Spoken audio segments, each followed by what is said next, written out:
6 players to pick up this weekend, starting with Mets right-hander Christian Scott. Scott has throughout the minor leagues run excellent strikeout and walk rates, a 30.5% strikeout rate against a 5.8% walk rate for his career.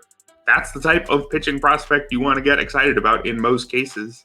And that's certainly the case here with Scott, who should have the chance to stick in the Mets rotation if he pitches well. They will get healthy eventually, and so he will have to have a good first few outings to stick around, but there's every reason to believe he will based on his dominant minor league numbers. And hey, if he does, it's a great park to pitch in at Citi Field. Minor worries about elevated home run rate in his 5 starts at AAA this year, so something to keep an eye on, but this is an elite talent, the type who tends to get huge bids, and I expect plenty of them this weekend unless he has a complete stinker on Saturday night.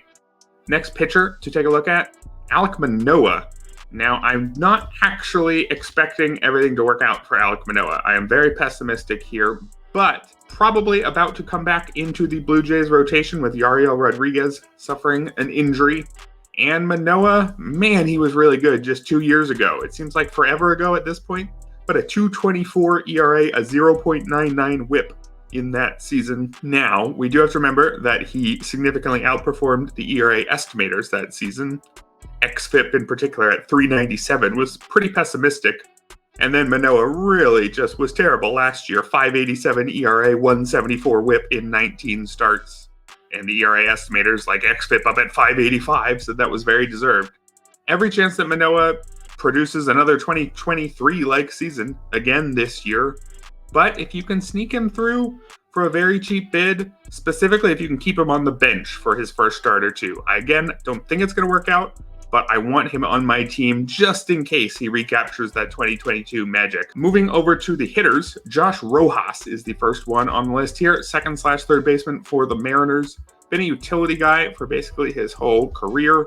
Never really shown quite enough bat to earn anything more than that, but this year, take a look at all these career bests so far. Career best walk rate, career best strikeout rate, career best isolated slugging, career best batting average, on-base percentage, slugging, barrel rate, nearly everything you want to see. He's hitting the ball better this year. He's hitting it more often, and he's hitting it more frequently in the air, which should lead to a respectable home run total. I don't think Rojas is suddenly becoming an all-around player or a true power hitter, but if he's gone from not quite enough of everything to just enough of everything, that's pretty significant, and he should keep playing plenty in Seattle as long as he's hitting the ball like this. Tyler Black of the Brewers might be eligible at third base in your league. Most likely should be picking up first base eligibility pretty soon because that's where he's expected to be spending his time in Milwaukee. A strange player who's a contact and speed first hitter who really doesn't fit anywhere but first base. You might think of him, if you look at his offensive stats, that he is a utility guy, maybe a second baseman, something like that. Not zero power, but definitely contact over power. Had 18 homers and 55 steals across the AA and AAA levels last season. Consistently running pretty good strikeout rates, 13.7% in his 25 games at the AAA level right before his promotion. So if he makes a lot of contact, he'll keep getting to first base plenty, and that'll allow him to run.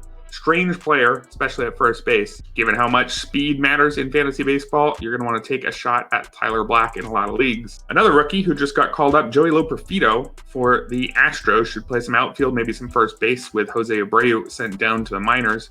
Loperfido, very much a power over hit prospect, struck out over 30% of the time at the AAA level, both last year and this year. But this year, he homered 13 times in 25 games, so he had to earn a shot in Houston. First couple games, he's striking out and not doing much else, but he's going to keep earning his chances. And if he gets a couple homers in the next couple games, expect those bids to shoot through the roof. With his kind of power in a lineup like Houston's, once Houston eventually gets going, could see plenty of home runs for Loperfido. But of course, we could also see him back in the minors in a couple weeks if that strikeout rate, which again was over 30% at AAA, that pushes into the mid-30s in the majors, might not work out. Jordan Beck is the final player here, and he is on the list because he plays for the Rockies. He just got called up for the first time by Colorado this week. And if he was on another organization, he wouldn't make this video, but he might have some interest in some deep leagues because Beck is a decent hitter who's shown a good approach at the plate. shown respectable power, respectable speed as well. Last year at the high A and double A levels in 126 games, 25 homers, 20 steals. So pretty decent shot at getting an all-around player who plays quite a bit at Coors Field. And if you're saying, hey, the Rockies, they never play their prospects, that's mostly true. But Jordan Beck is getting the opportunities right away. He's been inserted into the lineup 3 straight games. If they're giving him chances, and they keep giving him chances, I think he's good enough to make an impact on your fantasy team.